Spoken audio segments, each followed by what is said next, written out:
বন্ধু দেখতে পাচ্ছেন আপনারা চায়না দেশে এই মেয়েটি আঙ্গুর গাছ থেকে তাজা আঙ্গুর নিয়ে খাইতে পারতেছে।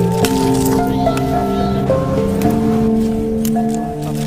দেখুন সব তাজা তাজা ফল, ফরমালিন মুক্ত, একটু মিশানো নেই। দেখে যদি একটু কাছে থেকে দেখেন যে কত সুন্দর সে খাচ্ছে এবং দেখাচ্ছে। আমাদের এই ভিডিওটি যদি ভালো লাগে তাহলে লাইক করবেন, শেয়ার করবেন, কমেন্টস করবেন।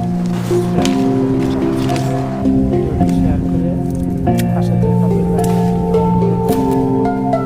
দর্শক দেখেন, দেখতে পাচ্ছেন এই দেখুন, দেখতে পাচ্ছেন কত সুন্দর একটা ভিডিও। বন্ধু দেখতে পাচ্ছেন আপনারা চায়না দেশে এই মেয়েটি আঙ্গুর গাছ থেকে তাজা আঙ্গুর নিয়ে খাইতে পারতেছে, খাচ্ছে। দেখুন ডাব পেটে ডাব খাচ্ছে। দেখুন সব তাজা তাজা ফল, ফরমালিন